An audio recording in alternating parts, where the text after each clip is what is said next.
इन दिनों मॉनसून लगातार आगे बढ़ रहा है और दूसरी ओर देश की संसद में सत्ता पक्ष और विपक्ष के बीच में विरोध के बादल गरज रहे हैं। 18वीं लोकसभा के पहले ही दिन प्रधानमंत्री मोदी ने विपक्ष को अपने चिर परिचित अंदाज में नसीहत दी तो विपक्ष ने भी संविधान को हाथ में लेकर प्रदर्शन कर डाला। इसके बाद उठे एक एक कदम पर दोनों तरफ से 36 का आंकड़ा बना हुआ है। ऐसे में सवाल उठ रहे हैं कि विपक्ष की सीटें बढ़ने के साथ साथ क्या संसद में हंगामा भी और बढ़ जाएगा, बवाल और बढ़ जाएगा। सवाल यह भी है कि क्या मोदी सरकार संसद चलाने के लिए कोई नया फॉर्मूला तलाश कर पाएगी, क्योंकि संसद में समय की बर्बादी वोटर्स के भरोसे के साथ विश्वासघात के समान होता है। आज इसी मुद्दे पर जनता जनार्दन के बीच, मेरे युवा मित्रों के बीच होगी देश की सबसे बड़ी पॉलिटिकल चर्चा, देश के सबसे बड़े कार्यक्रम आर पार में हंगामा क्यों है बर्पा।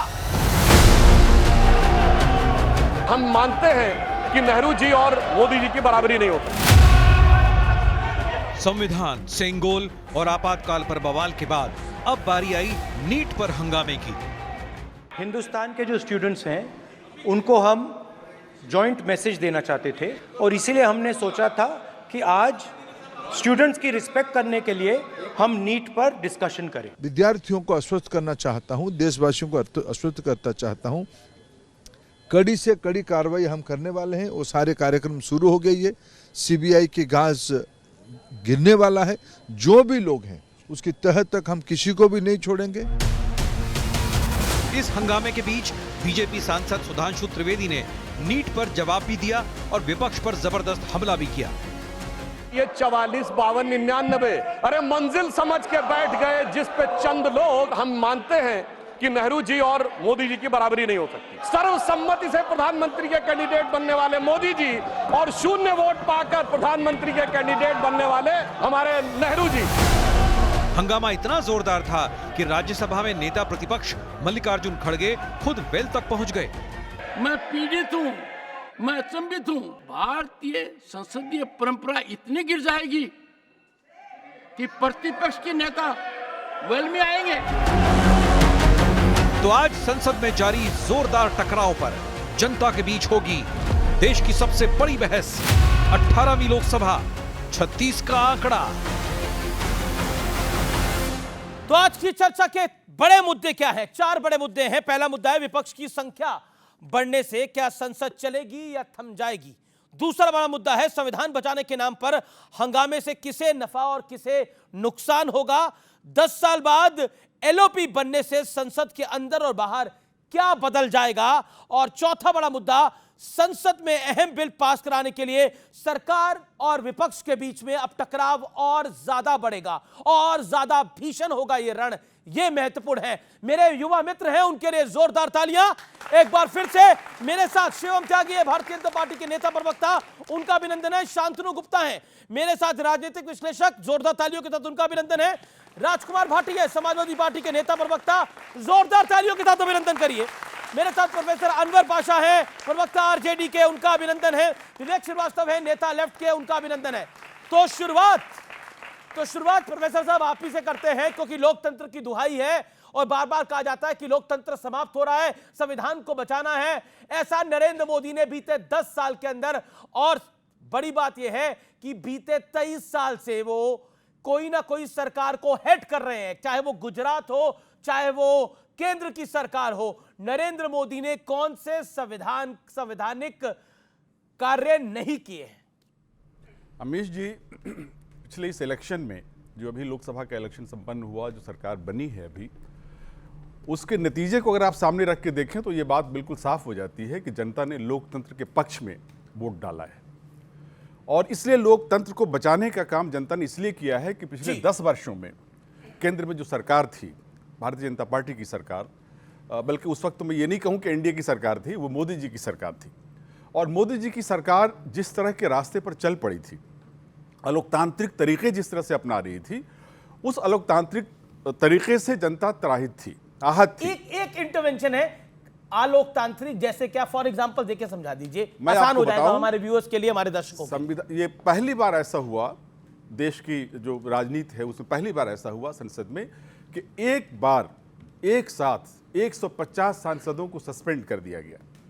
बिल्कुल मनमाने तरीके से सारे फैसले लिए जाते रहे। यह बताया जा रहा था कि देश में कोई है ही नहीं, कोई विपक्ष नहीं है।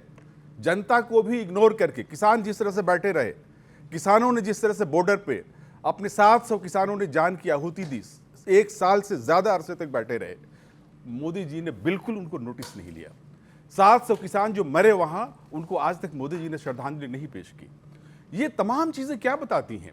यानी हम तानाशाह हैं, हम जैसे चाहेंगे इस देश को रूल करेंगे, संविधान की कोई परवाह हम नहीं करेंगे। ये लोकतांत्रिक देश में इस तरह की व्यवस्था नहीं चल सकती है, और जनता ने इसका जवाब दिया है और मोदी जी को बता दिया है कि आपको लोकतंत्र के दायरे में रहकर काम करना पड़ेगा।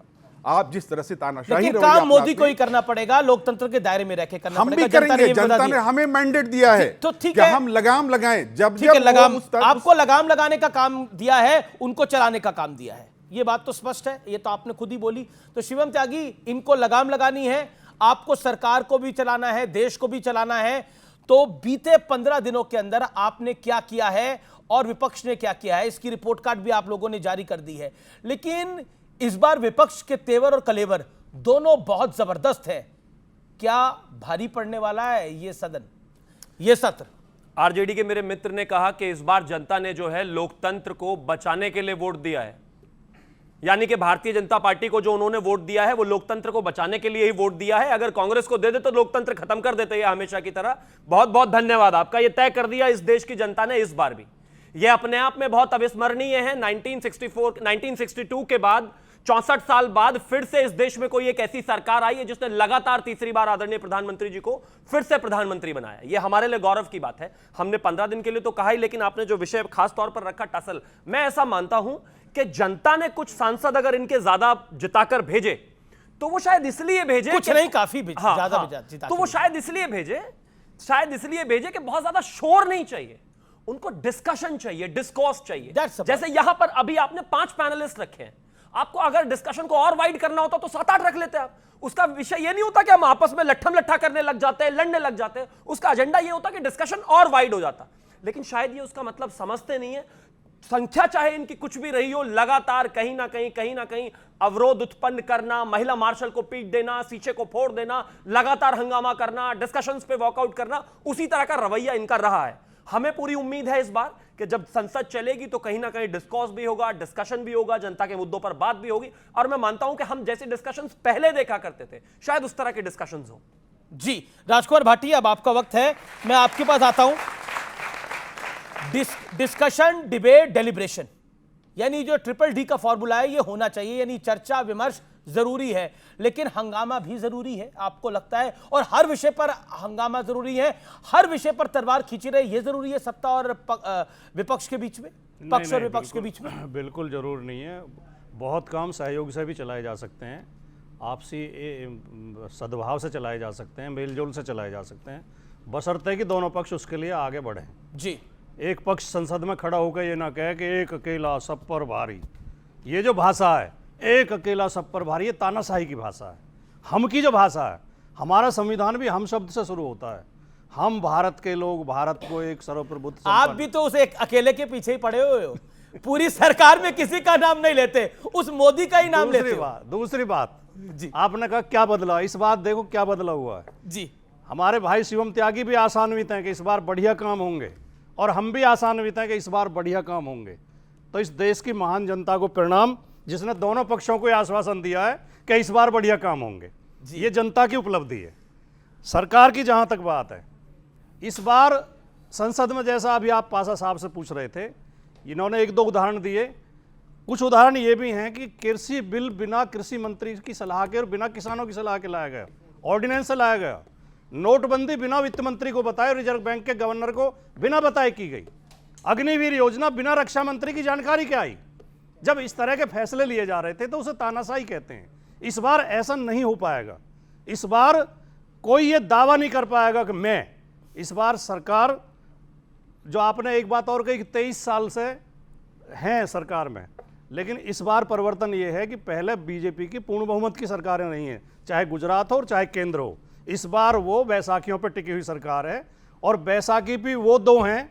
पूरे चुनाव जो मोदी जी के बीजेपी के कोर जो मुद्दे हैं उन पे उनकी असहमति है जी। चाहे वो अग्निवीर हो, चाहे वो सीए हो, चाहे वो ये मुस्लिम आरक्षण वाला मसला हो, चाहे दूसरे मसले हो, उन पे उनकी ठीक है। असहमति है। शांतनु गुप्ता, क्या आपको और लगता है आखिरी बात ये बोलते हुए जी जी जी कि 2 ये मिनट हो जो गए साहब। हाँ आपने एक चीज और पूछी थी कि इन 15 दिन की क्या उपलब्धि, इन 15 दिन में लीक की सरकार सिद्ध हुई है। ये पेपर लीक हुए हैं, नीट का पेपर लीक हुआ, नेट का पेपर लीक हुआ, यूपी पुलिस का भर्ती का लीक हुआ, समीक्षा अधिकारी का लीक हुआ, और तो और राम मंदिर की छत भी लीक हो रही है, उसमें भी पानी टपक रहा है, अयोध्या की सड़कें धंस रही हैं। इससे सिद्ध होता है कि इन्होंने राम को भी नहीं बख्शा, ठीक है, उसके निर्माण में भी घपला है। जी जी, मैं रुक करता हूं। क्या आपको लगता है ये जो बैसाखी की सरकार, बार बार विपक्ष कह रहा है तानाशाह नरेंद्र मोदी को कोई पहली बार नहीं बोला जा रहा, अरसे से बोला जा रहा है, और संविधान बचाने की ये लड़ाई है, क्या आपको लगता है कि इस बार, क्योंकि विपक्ष जो है वो थोड़ा मजबूती के साथ आया है सदन के अंदर, तो क्या आपको लगता है इस बार और मुश्किल होगा सदन चलाना? मुझे इस बात की खुशी है कि भारत में तीसरी बार लोकतंत्र फिर से स्थापित हुआ है, तीन बार की सरकार के बाद, और फिर से एक पूर्ण बहुमत की एनडीए सरकार बनी है। क्योंकि देखिए पिछले 40 साल में जब राजीव गांधी को 414 सीट मिली थी, उससे 2014 तक अमीश भाई किसी को पूर्ण बहुमत नहीं मिला, ना तो किसी अलायंस को, पीपल्स अलायंस को पूर्ण बहुमत मिला, ना किसी पार्टी को पूर्ण बहुमत मिला। जब पूर्ण बहुमत की सरकार होती है तो एक सुचारू रूप से चलती है। मोया मित्रा जी को मैं सुन रहा था, उन्होंने ओम बिरला की फिर वो नकल बना रही थी। ये मुझे फिर लगता है कि इस तरह से पार्लियामेंट चलेगी क्या? वो हमने पहले देखा था राजदीप धनखड़ जी की कोई नकल बनाता था, मिमिक्री बनाता था। अभी इतनी शालीनता तो रखनी पड़ेगी कि पद में कौन है क्या, आपके थोड़े से संख्या का ज्यादा आ गई, आप ऐसे इतराने लगे। देखिए तीसरी बार प्रधानमंत्री मोदी प्रधानमंत्री बन चुके हैं, बड़े बड़े लोग तीसरी बार नहीं, चाहे मार्गरेट थैचर हो, चाहे टोनी ब्लेयर हो, तीसरा टर्म कोई नहीं देख पाता। तो तीसरा टर्म विश्व में, भारत में नहीं, शिवम माई ने तो भारत में कहा, भारत में 60 साल पहले आया था नेहरू का, विश्व में ऐसे कम नेता जिनका तीसरा बहुत टर्म बड़ी बात है, इसमें कोई दो राय नहीं है। नरेंद्र मोदी का तीसरा टर्म बड़ी बात है। एक जिसे कहते हैं कि अगर आपको नंबर ज्यादा मिले तो ह्यूमिलिटी ज्यादा होनी चाहिए, थोड़ा बेहतर आया, अभी भी विपक्ष के लायक आपको देश की जनता ने समझा, विपक्ष में लेके आया, नहीं तो सरकार में लेके आता।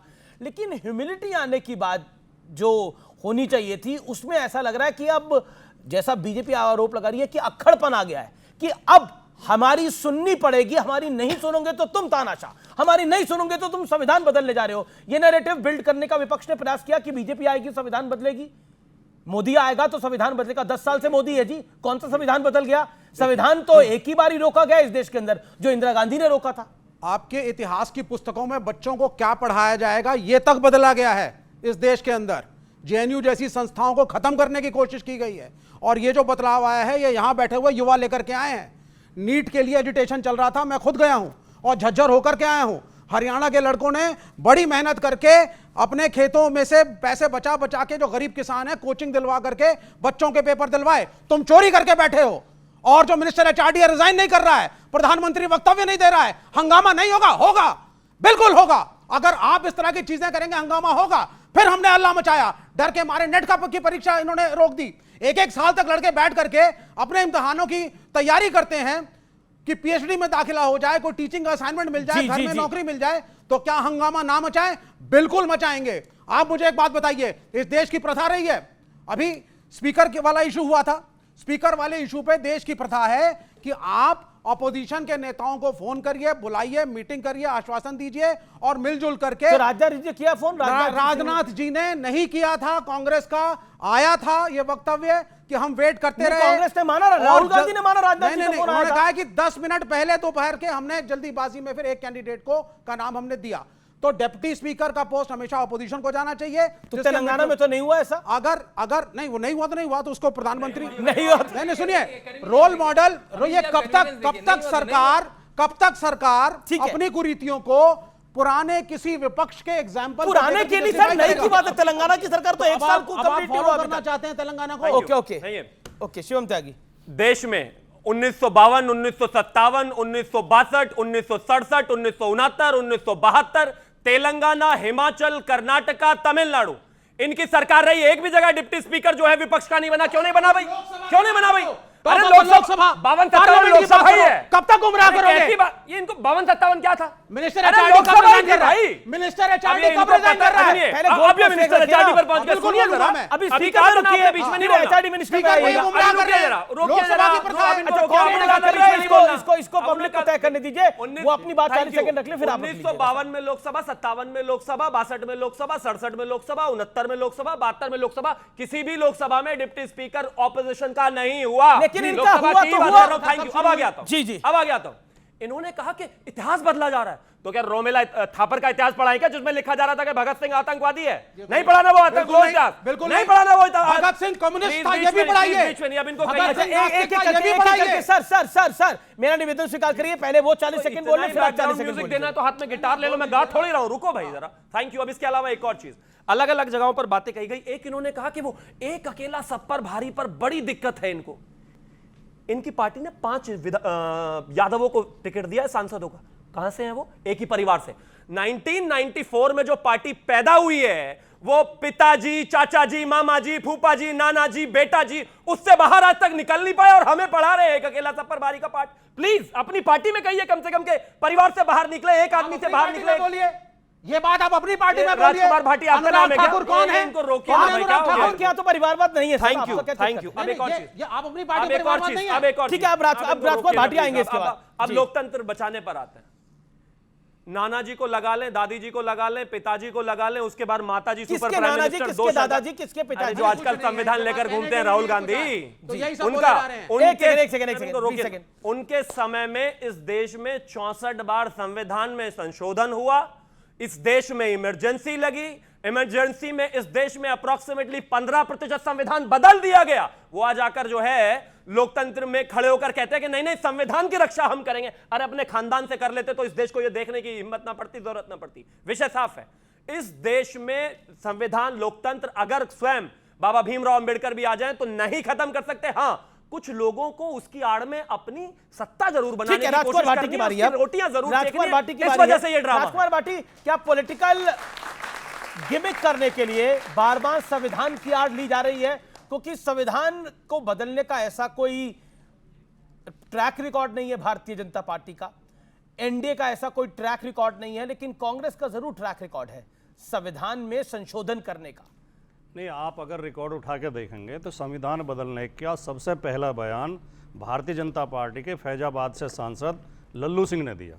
जब पत्रकारों ने उनसे पूछा चुनाव के दौरान कि आपको 400 सीट क्यों चाहिए, सरकार तो 272 पे बन जाती है। पीवी नरसिंह राव ने कहा था कि अगर हमारी सरकार बनी तो राम मंदिर को फिर से गिरा देंगे। मानते हैं कि नहीं मानते? अभी तो उन्होंने कहा था बाबरी मस्जिद बनाएंगे, बोलेंगे। उन्होंने कहा था बाबरी मस्जिद बनाएंगे, उन्होंने ही कहा था। रिस्पेक्ट, उनके टाइम की रिस्पेक्ट, वो आपके बीच में नहीं बोला, इनके बीच में नहीं बोला। उपदेश दे रहे थे, अभी तो नहीं, एक सेकंड शिवम त्यागी, मेरा निवेदन स्वीकार करिए, आपकी बारी। बोलिए। इनके ज्ञान का स्तर यह है कि जब राम मंदिर का निर्माण हुआ, पीवी नरसिंह राव इस दुनिया में थे ही नहीं, और कह रहे हैं उन्होंने बयान दिया था। उन्होंने कहा ज्ञान का स्तर यह है, उन्होंने कहा कैसे कह देंगे जब वो थे ही नहीं? मस्जिद के समय में 1992 में जब उन्होंने ये कहा था कि हम बाबरी मस्जिद फिर से बनवाएंगे। अब बाबरी मस्जिद तामीर करने की बात थी, राम इन मंदिर, दोनों बातों में बाहरी अंतर है, जमीन देखिए, आसमान का अंतर। बाबरी मस्जिद में कोई अंतर नहीं, इनमें जमीन आसमान का बिल्कुल अंतर। नहीं बाबरी है। मस्जिद तामीर करने ये की तो बात मुलायम सिंह यादव जी का भी बयान है। इस तरह डिबेट। अच्छा, मुलायम सिंह यादव जी का, मुलायम सिंह यादव जी का भी मेरा कार्यक्रम ऐसे नहीं चलता, मेरा निवेदन है एक एक करके सब बोलिए आप राजकुमार भाटी। बाबरी मस्जिद को गिराना एक आपराधिक कृत्य था, डंके की चोट पे कहेंगे, हमेशा कहेंगे। वो भारतीय कानून के प्रति अपराध था और उस अपराध में कल्याण सिंह को सुप्रीम कोर्ट ने सजा भी दी थी। उसका समर्थन हम कभी नहीं करेंगे, लेकिन हमारी शुरू से ही नीति थी कि अयोध्या का मसला या तो आपसी सहमति से हल हो या सुप्रीम कोर्ट के आदेश से हो। जिस दिन सुप्रीम कोर्ट ने आदेश दे दिया कि वहां मंदिर बनेगा, ना तो हम, ना कोई और, ना कोई हिंदू, ना मुसलमान, एक आदमी उसके विरोध में नहीं बोला। ये भारत की खूबसूरती है, इसका हमें सम्मान करना चाहिए।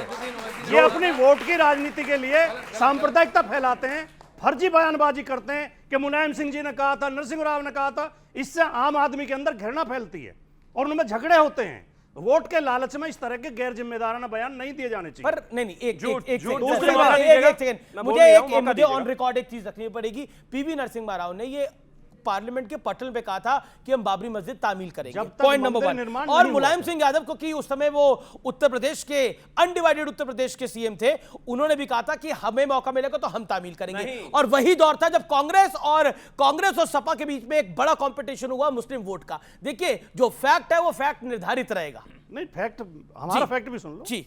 उस समय तक मंदिर निर्माण का ना तो फैसला हुआ था ना मंदिर निर्माण हुआ था। बिल्कुल। और जैसा कि मैंने शुरू में कहा, मस्जिद को गिराना एक आपराधिक कृत्य था और यह सबने माना था कि गलत गिराई गई। सुप्रीम कोर्ट ने भी माना, सुप्रीम कोर्ट ने भी अपने जजमेंट में माना कि वो गलत गिराई गई। चलिए संविधान के ऊपर आप, हाँ, अब मैं संविधान पर जी 40 सेकंड उसके ऊपर, देन शांतनु गुप्ता। पूरे लोकसभा चुनाव में माननीय मोदी जी, देश के प्रधानमंत्री, अपने घोषणा पत्र का कोई जिक्र न करके कांग्रेस के घोषणा पत्र पर भाषण देते रहे। अगर कांग्रेस के घोषणा पत्र को ठीक से पढ़ें तो उसमें कई अच्छी अच्छी बातें भी हैं।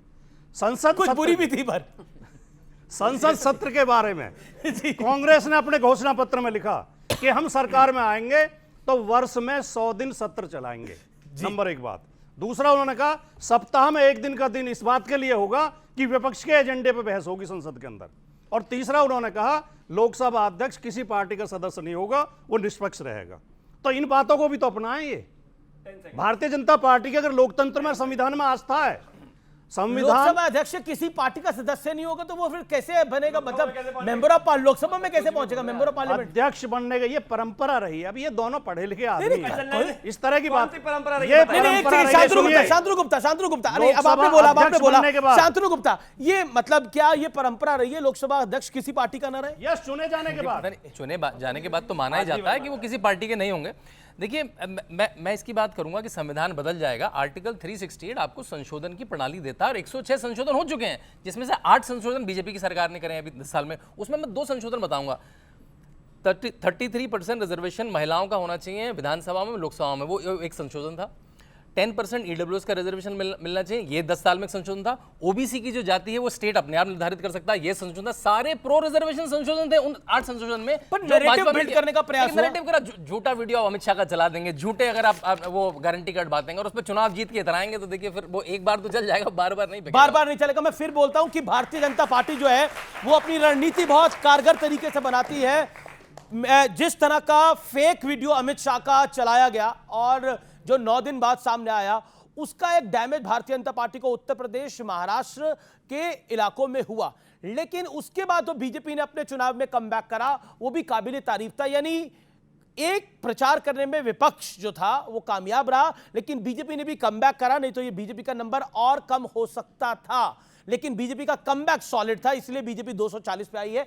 मेरी बात सुनने, बिल्कुल आपकी बात। संविधान बदलने की बात अनंत हेगड़े 6 बार के सांसद कर्नाटक में भाजपा के बार बार करते रहे हैं, संविधान बदलेंगे। ये फिरोजाबाद के जो सांसद, फैसलाबाद के सांसद जो आपके कैंडिडेट, उन्होंने ये बात बार बार कही कि हम बदलेंगे। और यही नहीं, जब हमारे आदरणीय अटल बिहारी वाजपेयी जी थे, जब प्रधानमंत्री अटल बिहारी वाजपेयी जी थे, उन्होंने एक कमेटी बनाई थी संविधान पर समीक्षा के लिए। ये रिकॉर्ड में है, आप चेक कर लीजिए। उन्होंने ये बात कही थी। और संविधान ये बड़ा आरोप है भाजपा से संविधान अटल जी ने कमेटी बनाई थी, उसका भाजपा का संविधान बनाने में कोई हाथ नहीं रहा है। बाबा साहब अम्बेडकर ने एक सेकुलर डेमोक्रेटिक संविधान दिया। क्या बाबा साहब एक पॉइंट पे रुकिए, बाबा साहब अम्बेडकर ने सेकुलर डेमोक्रेटिक, क्या बाबा साहब अम्बेडकर ने सेकुलर शब्द डाला था अपने संविधान के अंदर? इस देश के युवाओं को बताइए, क्या बाबा साहब ने सेकुलर शब्द डाला था? जिसका जवाब है नहीं डाला था बाबा साहब ने सेकुलर शब्द। इंदिरा गांधी ने डाला, इमरजेंसी लगाकर सारे विपक्षी नेताओं को जेल में डालकर। ये सत्य है। नहीं, बाबा साहब अम्बेडकर ने सेकुलर शब्द डाला था क्या? बाबा साहब अम्बेडकर ने सेकुलर शब्द डाला था क्या? अच्छा एक चीज बताइए, जब इन लोगों ने इमरजेंसी देश में लगाकर संविधान में सेक्युलर और सोशलिस्ट शब्द डाला, उससे पहले का देश सेक्युलर नहीं था क्या? इस देश में हिंदू मुसलमान साथ में नहीं रहते थे क्या? इस देश में दलित साथ में नहीं रहते थे क्या? सब साथ में रहते थे। सिर्फ डाल लेने पर ये देश सेक्युलर हो गया क्या? कैसी बेकार की बातें हैं ये। और सुनिए प्लीज, आप इनको रोक। अभी तो कह रहे थे मुझे देखिए, उनको मैंने रोका, मैं आपको मौका दूंगा। आपको रोका था मैंने, इनको भी रोका। आप तो देख रहे हैं ना, इन्होंने कहा कि हमारे कुछ सांसदों ने, जो कि पार्टी ने नहीं कहा, कुछ सांसदों ने कहा कि संविधान बदलेंगे। इन लोगों ने बदल दिया, कहा नहीं, बदल दिया। प्रिएम्बल ऑफ कॉन्स्टिट्यूशन बदल दिया, 15% संविधान इमरजेंसी लगाकर बदल दिया। कर्नाटक में 4% आरक्षण मुसलमानों को देने के लिए संविधान बदल दिया। इसके अलावा तेलंगाना में 4% आरक्षण जो दिया मुसलमानों के लिए, उसके लिए संविधान बदल दिया।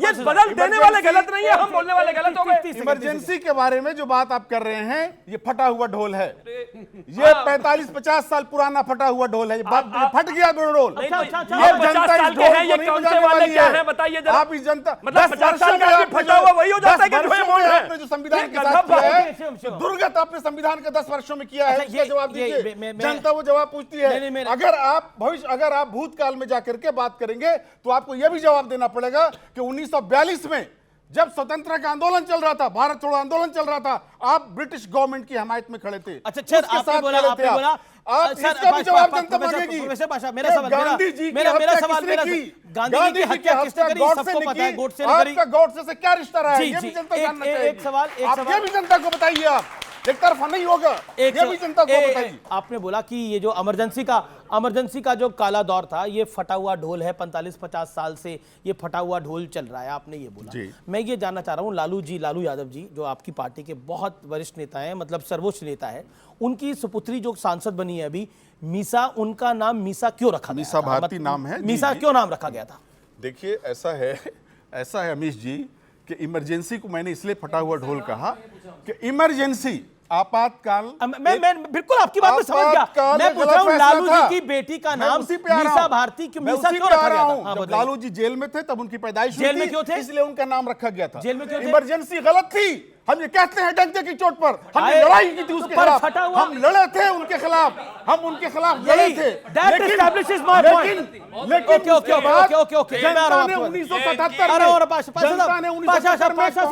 अब इसका मतलब इमरजेंसी फटा हुआ ढोल नहीं थी, वो इमरजेंसी को हर साल याद दिलाना चाहिए इस देश के युवाओं को। इस देश के अंदर लोकतांत्रिक अधिकारों का हनन कर दिया गया था। वो सिखाती है इमरजेंसी, वो बताती है कि कितना बड़ा दमन हुआ था 1975 में हमारे युवाओं के साथ, हमारे देश के साथ। हर 50 साल पुरानी चीज फटा हुआ ढोल नहीं होती। मेरे बराबर में पुराने लोग खड़े हुए हैं, और फटा हुआ ढोल अगर होती भी तो इतना जोर से तो बिल्कुल नहीं बजता। Thank you. दूसरी बात, इस देश में अगर कोई इतिहास में गलत या सही चीजें हुई हैं, इनको डिस्कशन करना कोई बुरी चीज नहीं है। अगर इस देश में भगत सिंह, राजगुरु, सुखदेव ने इस देश के लिए कुर्बानी दी, तो ये तो कल उसको भी गलत बताने लगेंगे।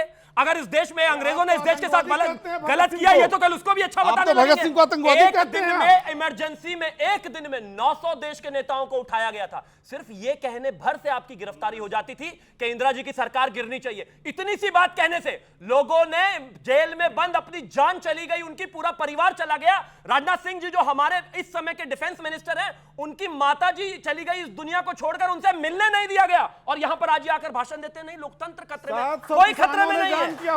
ये खड़े होकर कितना कह रहे हैं इस देश की सरकार को, इनको किसी ने जेल में डाला गया, वो तो रुक ही नहीं रहे। देखिए विषय साफ है। ओके राजकुमार भाटी, क्या आपको लगता है कि ये जो इमरजेंसी है, ये भूले बिसरे गीत हैं, सदन में जो हंगामा है वो तो हमारा अधिकार है, लेकिन सदन में डेलिब्रेशन, डिस्कशन भी तो अधिकार है विपक्ष का। ऐसा तो नहीं है कि डिस्कशन अधिकार नहीं है।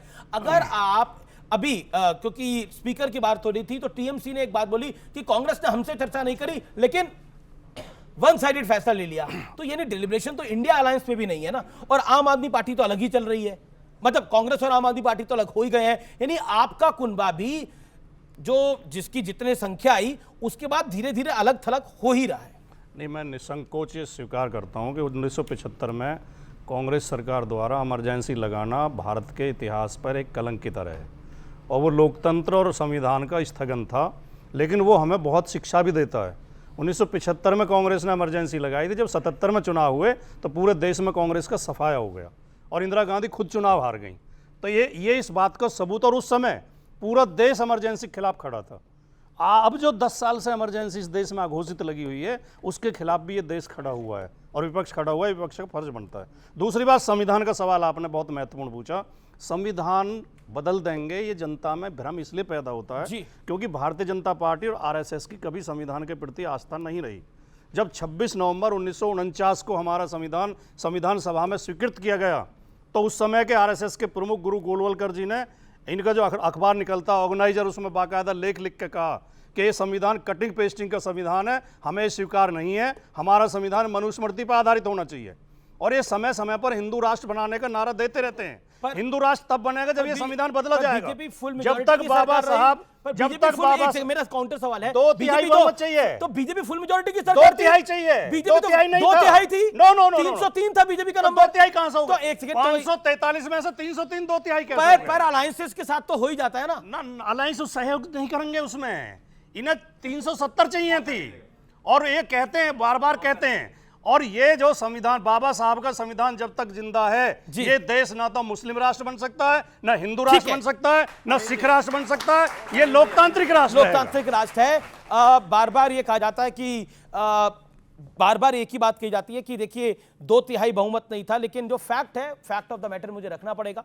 बीजेपी के अपनी 303 सीटें थी और अलायंस के साथ बीजेपी 360 के करीब प्लस थी। जगनमोहन रेड्डी और बीजू जनता दल को अगर हम मिला लें तो बीजेपी 300, अब बीजेपी का अलायंस 375-80 के भी पार था। हमने धारा 370 में जब पास हुई तब ये देखा है, हमने ऐसा कई बड़े मुद्दों पर देखा है जब उन सब दलों ने समर्थन करा भारतीय जनता पार्टी के कोर एजेंडे का।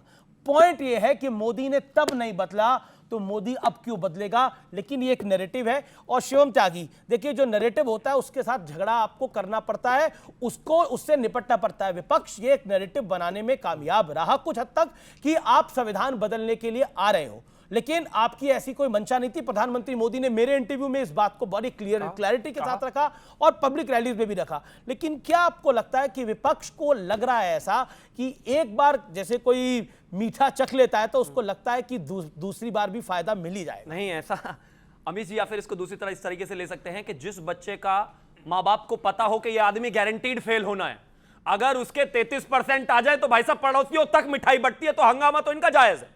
दूसरी तरफ हमारा पता था कि हम डिस्टिंक्शन लेकर आएंगे, लेकिन कहीं ना कहीं कुछ थोड़ा बहुत रहा, दिक्कत में रही। तो इसी तरीके से हम तो जीत के बाद भी शांत हैं, ये बेचारे 33% तक भी नहीं पहुंचे, उसके बाद हाल देख लीजिए। अब आगे आता हूं, विषय साफ है जहां तक। अरे भाई रुकिए ना प्लीज, अहंकार मतलब तीसरी बार हमने सरकार बना ली, अभी तक कुछ बदला।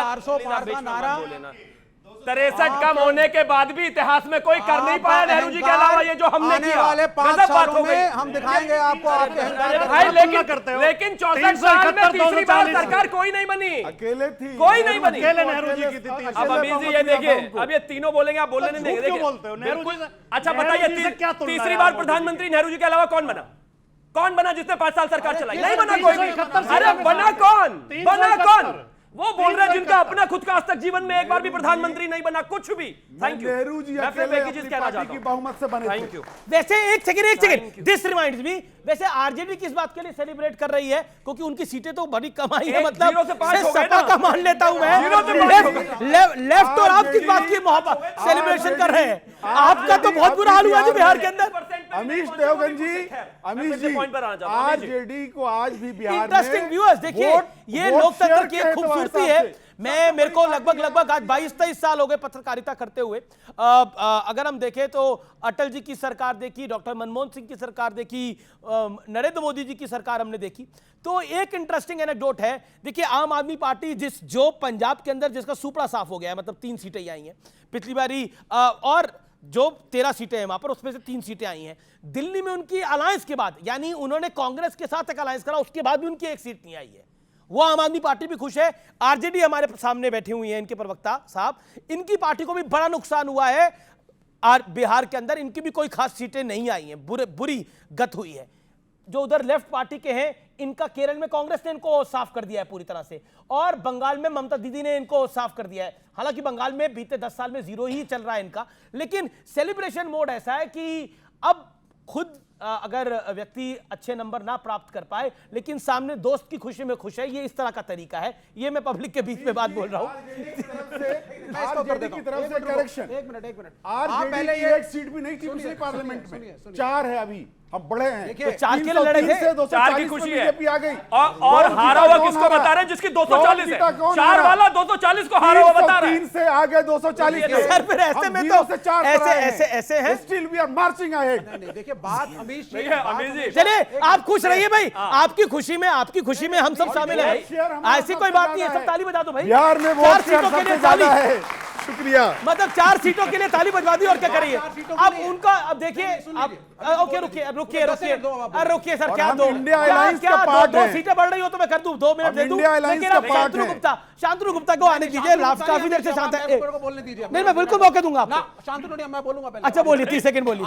सीटें 0 है, बोलना इनको 50%। अच्छा बोलिए। नहीं है इनकी 10 0 नहीं है। उस दिन को याद करिए जब इसी मंच पे इसी डिबेट में कहा जाता था वामपंथीकरण हो रहा है कांग्रेस का, और हम डिबेट करते थे इसी मंच पे इसी एंकर के साथ इसी शो के अंदर। बड़ी बात बोल रहे हैं आपके तो वामपंथीकरण हुआ सुन लीजिए तभी पहले। तीसरी बार हार गए। एक सेकंड शांत जीवन रहिए, की शांत रहिए, तीसरी शांत सभा रहिए। हारे उनके। मेरे आपसे हम शांत आप रहना पहले पड़ेगा। सुनिए, ये बचकानापन मत करिए, थोड़ा मैच्योरिटी सच्चाई है ये। और सुनिए पहले, सच्चाई ये फाइट सीटों की नहीं थी, अच्छा फिर किस ये चीज की थी? फाइट थी हारने आइडियोलॉजी की। हारने आए थे बेटा आप? चुप रहो, एक सुनो सेकंड, जरा एक सेकंड, पहले थोड़ा प्लीज। ज्ञान लो फिर। अच्छा, ये फाइट बच्चों थी आइडियोलॉजी की। इस देश में जिस तरीके से संविधान का मिसयूज हुआ, जिस तरीके से आर्टिकल 356 लगाया गया, जिस तरीके से सरकारें गिराई गई, मैं एग्जांपल कहना चाहता हूं। इन्होंने अभी कहा था ना कि इमरजेंसी के तुरंत बाद इंदिरा जी हारी थी। 1980 में जब इंदिरा जी का फिर से जीत के आना हुआ, उसके बाद इस देश में सारी गैर कांग्रेसी सरकारों को गिरा दिया। वो कौन सा संविधान था? इस देश में जब जो है बाबरी मस्जिद गिराई गई, उसके बाद उत्तर प्रदेश की भाजपा की सरकार गिरा दी, ठीक है, लेकिन बाकी की 4 राज्यों की सरकारें भी गिरा दी। वो कौन सी बात थी? और लेफ्ट वालों आप भी सुन लो, कांग्रेस वालों ने 1957 में जब पहली इनकी सरकार आई, नेहरू जी ने बिना कुछ पूछे रातों रात उसको गिरा दिया। वो कौन सा संविधान था? Please, और नरेंद्र मोदी जी ने आज तक एक भी जगह राष्ट्रपति शासन नहीं लगाया, सिर्फ कश्मीर को छोड़कर। बात भी करो, ज्ञान मत दीजिए। उसके बाद आज हम तो बिहार में इसीलिए साथ करते हैं, संविधान पर ज्ञान मत दीजिए। देखिए ये पार्लियामेंट नहीं है, एक एक करके बोल रहे हैं। इतिहास पढ़िए, लेफ्ट का इतिहास पढ़िए, कुछ नहीं पता आपको। इतिहास पढ़िए, आपको 5000 साल जानते ही नहीं आप। History changes with time. अच्छा, आपके रिश्ते समय के साथ बदलते हैं, समय के साथ evolve साथ करते बिल्कुल हैं। खत्म होते चले वो गए। शिवसेना गजब बात हो गई है। इंदिरा गांधी सर के सर सर सर एक emergency सेकंड को एक सेकंड support सर किया था। सर आप आवेश में बोल गए। आपने बोला कि history changes with time. Yes. बिल्कुल इतिहास Relationships हाँ, change with नहीं time. रिलेशन रिलेशन संबंध तो बदलता ही है समय के साथ। वो नीतीश कुमार को देखकर कोई भी समझ सकता है कि संबंध कैसे बदले जाते हैं। लेकिन मैं पॉइंट ये कह रहा हूं, संबंध बदलते रहिए, कोई फर्क नहीं पड़ता, लेकिन इतिहास जो होता है वो वो आईना होता है किसी भी मुल्क का, और इतिहास बदले नहीं जाते। इतिहास जो ये होता है, वो इतिहास बताया ये है जाता है। कि जैसे RSS का ये देश का देश की इतिहास आजादी की लड़ाई में कोई योगदान नहीं। ये इतिहास बोलिए, ये बोलिए इतिहास। मेरा पॉइंट ये है कि बार बार बोला जा रहा है इतिहास इतिहास। देखिए मैं हमेशा बोलता हूं और इस बात को मुझे कहने में कोई गुरेज नहीं है, और मैं बहुत साफ गोई से बोलता हूं, 1947 से भारत नहीं है, भारत आदिकाल से है। भारत प्रभु राम के समय से है। भारत जो है आदिकाल से है। इसलिए 1947 के बाद 1947 भारत के कालखंड में एक मूवमेंट था जिसमें हमें अंग्रेजों से आजादी मिली। मुगलों ने राज किया जी हमारे देश के ऊपर, 800 साल राज किया, क्या कर लीजिएगा, इतिहास है हमारे देश का। और ये देश, हमारे देश का इतिहास, मैं फिर कहता हूं, भारत एक परंपरा है, ये एक मुल्क है ही नहीं, ये एक परंपरा है भारत। और मैं शांतनु आपको बताता हूं, ये बार बार एक ही बात है कि देखिए नंबर ज्यादा है, और नंबर ज्यादा आने के बाद तेवर भी बड़े और कड़े दिखाई दे रहे हैं विपक्ष के। देखिए हमने देखा पिछले 5 साल में किस तरह से बहुत सारी छोटी छोटी बातों के लिए संसद का सदन खराब किया गया। जैसे ही संसद का सदन शुरू होने वाला था तो एक विदेशी रिपोर्ट आ जाती थी, कभी हिंडनबर्ग की, कभी स्वीडन से डेमोक्रेसी इंडेक्स की, कभी कोई वीडियो आ जाता था जर्मनी से किसी यूट्यूबर का, और ये कहते थे पहले प्रधानमंत्री इस पे भाषण दें, नहीं तो मैं सदन नहीं चलने दूंगा। मेरे ख्याल से इस बार नहीं होगा। अभी भाटी जी ने कहा कि ये तो संविधान बदल देंगे और इसके लिए तो 2/3 मेजोरिटी चाहिए। आपने बिल्कुल ठीक है, 370 पे जो वोटिंग हुई, 2/3 कितना होता है बच्चों? 66% होता है। 2/3 370 पे 86% लोगों ने 370 के फेवर में वोट किया। बीजेपी का कोर एजेंडा था, जो बीजेपी का कोर एजेंडा, जनसंघ का कोर एजेंडा था, उस पे अगर नरेंद्र मोदी को संविधान बदलना होता तो कब का बदल चुके होते। तो इस झूठे नैरेटिव में मत आइएगा, इस झूठे नैरेटिव में मत आइएगा, विदेशी यूट्यूबर्स में मत आइएगा, इस झूठे नैरेटिव में मत आइएगा संविधान बदलने के। और जो विदेशी यूट्यूबर्स हैं उनके झूठे नैरेटिव में ये युवा ना आए। बस ठीक है, मैं कुछ सवाल चाहता हूं कि कुछ सवाल अगर हो पार्लियामेंट सेशन से रिलेटेड वो पूछ ले अपने 2-2 सवाल। किस आपको कुछ सवाल है? क्या सवाल है? पेपर से लीक है, क्या सवाल है? पेपर बहुत लीक हो रहे हैं, पेपर बहुत लीक हो रहे हैं, ये एक वाकई यूपी पुलिस का पेपर 4 महीने पहले था, अभी तक उसकी एग्जाम की डेट नहीं है। एग्जाम की डेट ये देखिए शिवम, देखिए एक समस्या है, और पेपर लीक आपके कालखंड में भी हो रहे हैं, राजस्थान में कांग्रेस की सरकार रही तब भी रिकॉर्ड पेपर लीक हुए। मैं ये प्रश्न पूछना चाहता हूं, ये तमाम पॉलिटिकल पार्टी से भी सवाल है, क्योंकि आप भी सत्ता में हैं, आप सत्ता में हैं, इसलिए ये सवाल है। और इस लड़के का सवाल बिल्कुल वाजिब है कि पेपर लीक का मुद्दा अगर विपक्ष उठा रहा है तो ये तो जायज मुद्दा है, बेशक। और क्या आपको लगता नहीं है कि इसमें आपको कोर्स करेक्शन की आवश्यकता है, क्योंकि अब सेंटर में है, आप निर्देश देंगे तो सबको मानने पड़ेंगे, बाध्य होंगे। नहीं नहीं, बेशक इसमें कहीं कोई दो राय नहीं है। Paper leak over the period of time एक बहुत बड़ी समस्या रही है। जिस तरह की स्थितियां रही हैं, हालांकि 2014 से पहले, क्योंकि मुझे बहुत समय नहीं हुआ है कॉलेज से बाहर निकले हुए, तो मैं देखता था कि बीएड की, सीटेक की, सीए की तमाम पेपर लीक होती थी, और वो अपने आप में एक बहुत बड़ा डिप्रेसिंग सिचुएशन किसी भी छात्र के लिए हो जाता है। होता भी क्या था कि उसमें भी चेक्स एंड बैलेंसेस नहीं थे, जिम्मेदारियां तय नहीं होती थी, अलग अलग अथॉरिटीज पेपर कराती थी। पिछले कुछ समय में बेहतर स्थितियां, बेहतर चीजें हमने करी है। 13 भाषाओं में पेपर किए हम, जो है पूरे तरीके से ग्रामीण इलाकों में भी सेंटर्स को लेकर गए। पिछले अगर साल की हम बात करें तो 1 करोड़ 30 लाख से बच्चों ने ज्यादा सक्सेसफुल एग्जाम्स दिए। लेकिन ये एक रियलिटी है कि पिछले कुछ समय से ये स्थितियां बनी हैं। हालांकि इस देश में पेपर जरूर exam time and again leak होते रहे हैं, किसी भी राज्य में स्थिति नहीं रुकी, लेकिन इस देश के शिक्षा मंत्री ने कहा कि हम इसको जीरो एरर परीक्षा बनाना चाहते हैं, जीरो एरर परीक्षा बनाकर रहेंगे, और स्थिति चाहे जो भी हो, कोई भी एक व्यक्ति हो, चाहे किसी के मुख्यमंत्री उप मुख्यमंत्री का पीए हो, रिश्तेदार हो, चाचा मामा फूफा तेजस्वी यादव का कोई भी हो, अगर वो पेपर लीक कराएगा तो हम उसको बख्शेंगे नहीं, चाहे कोई भी। प्रोफेसर बाशा साहब, बहुत ही अच्छा सवाल किया है हमारे इस युवा ने, और जाहिर है कि ये सबका दर्द है, हमारा दर्द है, सबका दर्द है, देश के तमाम युवाओं का दर्द है। जिस तरह से परीक्षा व्यवस्था का मजाक उड़ रहा है इस सरकार के जमाने में, ऐसी कोई परंपरा पहले नहीं थी। ये सरकार आते ही, पर जहां पे पेपर लीक हुआ, ये सरकार आते ही लीक करने लगी। हम एक लीक प्रूफ सरकार देंगे आने वाले दिनों में। दे ही नहीं सकते। इंडिया एक लीक प्रूफ सरकार देगी बच्चे। नहीं, झूठ बोल रहे हैं। जिन्होंने जो सत्ता में रहे उन्होंने लीक कराए पेपर बैठकर। भाई ये देख लीजिए, सुन लीजिए, आपके लिए है ये। प्रूफ सरकार को लीक प्रूफ दे ही नहीं सकते, दिया नहीं आपने, उसके लीकेज को नहीं दिया आपने। भाई हम एक लीक प्रूफ सरकार देंगे इस देश को, और इस सरकार अभी तो वो तेजस्वी यादव के पीए ने क्या लीक करा वो चेक करवाइए पहले आप जाकर के वहां जो मैं नहीं सर, ये क्या है, ये जांच क्या रही है? आपके डिप्टी सीएम सम्राट चौधरी, उनके कनेक्शन क्या है? सम्राट चौधरी का कनेक्शन है जी, आप भी अपने डिप्टी सीएम को देखिए। सम्राट चौधरी से जो डिप्टी सीएम में बात कर रहे हैं कि उनके क्या लिंक है, उनको फोटोग्राफी नहीं, एफआईआर में पेपर लीक में, क्या पेपर लीक के मामले में पूरे देश में मिलीजुली सरकार तो नहीं चल रही है? नहीं, मेरा बिल्कुल नहीं। देखिए तो ये है, पेपर लीक क्लियर है, पेपर लीक जिसमें जॉनी लीवर और कादर खान, एक फिल्म थी, मुझे फिल्म का नाम ध्यान में नहीं आ रहा, जिसमें कहते हैं मैं तो आपके साथ हूं, लेकिन वो होता किसी और के साथ है। कहीं वो तो नहीं है। ये रहा पेपर लीक का पूरा माफिया और उनके साथी समर्थन सारे रहे, ये रहे ना, इधर है। यहां पर ये देखिए, ये तेजस्वी यादव हैं, ये इनके पीए हैं प्रीतम कुमार के ये दोस्त है सिकंदर यादव, और सिकंदर यादव के बाद है अनुराग यादव। ये सिकंदर यादव और अनुराग यादव जो हैं, ये दोनों पेपर लीक के मेन माफिया हैं। प्रीतम सिंह जी जो तेजस्वी यादव के पीए हैं, इन्होंने बाकायदा इनके लिए गेस्ट हाउस बुक कराया, उस गेस्ट हाउस में बुक करके कहा 2 दिन के लिए कि आप यहां भाई कमाल की बात करते हो। गेस्ट हाउस सरकार आपकी है, अगर तेजस्वी यादव के पीए ने गेस्ट हाउस बुक कराया, सरकार आपकी है, विजय सिन्हा डिप्टी सीएम है, मंत्री आपके हैं, तो वो गेस्ट हाउस बुक कैसे हो गया भाई? अच्छा, तो मतलब पेपर मैंने बिल्कुल, क्योंकि जान पहचान है, अधिकारी है, इसलिए हो गया। बीजेपी की सरकारों में जितने भी पेपर लीक हुए हैं या परीक्षाएं रद्द हुई हैं, 1 सप्ताह तक इनके नेता, उत्तर प्रदेश में हुआ तो मुख्यमंत्री जी, केंद्र में हुआ तो प्रधानमंत्री जी, ये लगातार ये कहते रहते हैं कोई गड़बड़ी नहीं हुई है, कोई पेपर लीक नहीं हुआ है, विरोधी अफवाह फैला रहे हैं, इनको जेल भेजा जाएगा, मुकदमे कायम किए जाएंगे, और उत्तर प्रदेश में भेजे गए जेल, और बाद में पता चलता है कि लीक हुआ था, परीक्षा रद्द की जाती है। सदन में जब शपथ हो रही थी तो हमने देखा असदुद्दीन ओवैसी ने नारा लगाया जय फिलिस्तीन। क्या इसकी आवश्यकता थी विवेक? मैं सुना देता हूं, व्यूअर्स आपको सुना देता हूं एक बार जो हुआ इस हफ्ते सदन में। जय भीम, जय मीम, जय तेलंगाना, जय फलस्तीन, तकबीर, अल्लाहु अकबर। इस पटल पे जब आप शपथ ले रहे हैं तो जय फिलिस्तीन बोलना सही नहीं है, लेकिन पैलेस्टीन के कॉज को सपोर्ट करना जो ट्रेडिशनली भारत ने किया, चाहे अटल बिहारी वाजपेयी की सरकार हो, मिसेस गांधी की सरकार हो, मैं उनके साथ नहीं हूं लेकिन मैं उन्हीं के साथ हूं, ये कुछ ऐसी बात है। मैं उनके साथ नहीं हूं लेकिन मैं उन्हीं के साथ हूं, इसमें बात है। ओके, जय फिलिस्तीन बिल्कुल नहीं होना चाहिए। मैं मानता हूं कि इस देश में संवैधानिक दायरे में रहकर इस तरह की भाषा का और इस तरह के नारे का कोई तर्क नहीं है, लेकिन इस बात को यह साबित करता है कि दुनिया में कहीं पर भी अगर इस तरह की स्थितियां बनती हैं तो आप अपने आप को देश से न जोड़कर सीधा सिर्फ धर्म से जोड़ लेते हैं। बेहतर होता कि वो इस देश की बात करते, इस देश के मुसलमान की बात करते, उनकी बेहतरी की शायद कुछ बात करते जब जरूरत होती, लेकिन फलस्तीन से जोड़ने का मतलब यह है कि दुनिया में कहीं भी मुसलमान है, असदुद्दीन ओवैसी उसके साथ है। इस पे कोई पूछना चाहता है तो अपनी बात को रखे, फिलिस्तीन के ऊपर अपनी बात रखना चाहता है कोई, बोलिए आपका क्या सवाल है? जी हाँ, लोकतंत्र पे क्या सवाल है आपको, बोलिए। मेरा लोकतंत्र पे एक सवाल है कि जो संविधान में अगर कोई आर्टिकल हमारे लिए सही साबित नहीं हो रहा तो क्या उसको संशोधन नहीं करना चाहिए? संशोधन नहीं, अच्छा, बहुत बढ़िया सवाल है, बहुत अच्छा सवाल है। ओके, जवाब जवाब जवाब। ओके, क्या उसका? ओके शांतनु गुप्ता, आप जवाब दीजिए 30 सेकंड। आपको बता रहा हूं, आर्टिकल 368 आपको संशोधन की पूरी प्रणाली देता है।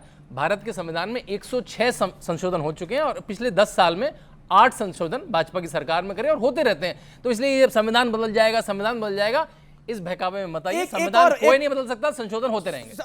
ओके, राजकुमार भाटी बरेली के सांसद हैं भारतीय जनता पार्टी के, उन्होंने बोला जय हिंदू राष्ट्र अपनी शपथ के बाद। क्या आपको लगता है कि ये सब चीजें अवॉइड होनी चाहिए? बिल्कुल अवॉइड होनी चाहिए। भारत के संविधान में आस्था रखनी चाहिए। दोनों आदमी बीजेपी के ही हैं। ओवैसी पूरा देश जानता है, ओवैसी भी बीजेपी की बी टीम है। बीजेपी को जिताने के लिए प्रत्याशी खड़े करते हैं। बिहार में अगर 2020 में इनकी सरकार बनी, 20 में कौन सा कब हुआ चुनाव? 20 में इनकी सरकार बनी थी तो उसके केवल वैसे आप कहते हो लोकतंत्र है, वैसे ओवैसी को बिहार में चुनाव नहीं लड़ना चाहिए। नहीं, और मतलब हम लड़े वहां ना लड़े, मतलब कमाल की बात कर रहे हैं हम आप, मना और नहीं आप कर लोकतंत्र बचा रहे हैं। इनके कहने पे प्रत्याशी उतारते हैं, वो इनको तो ये लाभ भी खड़ा पहुंचाने के होना लिए चाहेगा तो उतारते खड़ा हो जाएगा सर। और दूसरे बरेली और के इसके खड़े होने से आप जीते हैं वो हारे, क्या फर्क पड़ता है? नहीं फर्क ये जी क्यों नहीं खड़ा हो पाएगा? हाँ यस। नहीं तो सूरत में कैंडिडेट खुद ही छोड़ के चला गया तो कोई क्या करेगा? नहीं खुद छोड़ के कोई नहीं जाता है। एक चीज बताइए ना, हमारे तो 2 थे। अगर हम कमजोर होते, हम डरपोक होते तो हम बैठ जाते ना। अगर ये इतने डरपोक हैं क्यों भाई? बैठने की जरूरत नहीं है। भारतीय जनता पार्टी 2 से शुरू हुई थी। अगर हम इनकी लाठी डंडियों से डरते, अगर हम इनकी इमरजेंसी से डरते, अगर हम इनकी जेल से डरते, तो आज आपको सामने अगली बार 2 पे पहुंच जाएंगे फिर से। ये राजनीति जो है, और मेरे ख्याल से इस देश में हर कोई प्रोफेशन, दुनिया में हर कोई प्रोफेशन जो है आपकी अपनी विल के ऊपर है। हम इनसे नहीं डरे, कभी नहीं डरे, अभी भी लड़ रहे हैं इनसे। और रही बात वोट कटवा होने की, ये मानते हैं अखिल, ये हमारे जो असदुद्दीन ओवैसी हैं वो कहीं ना कहीं हमारी वजह से खड़े होते हैं। मध्य प्रदेश में तो आप वोट कटवा साबित हुए, तो इसका मतलब आपको भी चुनाव नहीं लड़ना चाहिए था। कोई आदमी पहली बार किसी राज्य में जाकर अगर चुनाव लड़ता है, वो सबसे पहले हारता ही है। 2 बार, 3 बार, 4 बार, 10 बार के बाद जाकर वो जीतता है। इसका मतलब ये नहीं है कि वो चुनाव ना लड़े। आप भी पिछले बिल्कुल लोकसभा चुनाव में मैं कह रहा हूं कि सदन में शालीनता जरूरी है, क्योंकि हमने देखा शपथ, जब सांसदों का शपथ ग्रहण हुआ तो कुछ सांसदों की शपथ में हूटिंग हुई।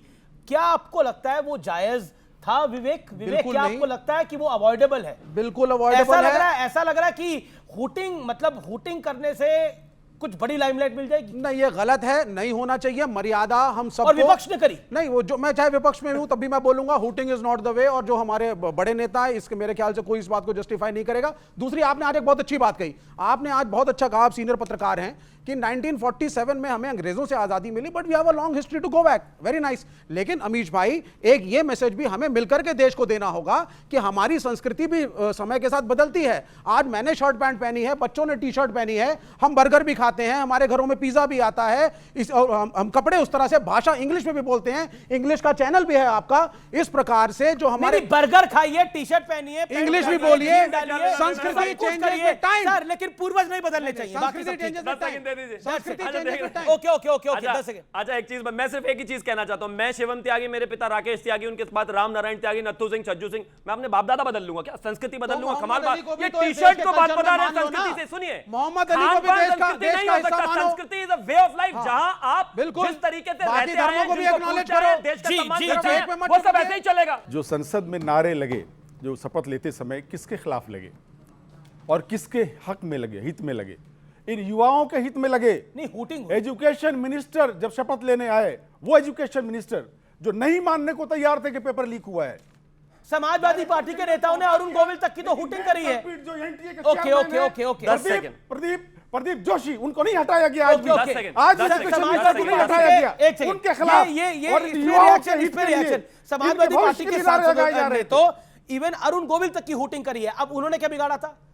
या उनके चरित्र से दिक्कत है? नहीं, वजह है ना, क्योंकि श्री राम का कैरेक्टर उन्होंने प्ले किया है रामायण में। इस वजह से जो है, अगर वो शपथ लेने आते हैं तो ये तो उस पर भी हूटिंग करेंगे। जो राम भक्तों पर गोलियां चलवा सकता है वो। पर अयोध्या तो हार गए। नहीं, बिल्कुल, हम फैजाबाद हारे, अयोध्या नहीं हारे, हम फैजाबाद हारे। अयोध्या विधानसभा हम आज भी जीते, सबसे ज्यादा सीट लेकर आया। लेकिन अरे इसके अलावा, लेकिन प्लीज बीच में रुक जाइए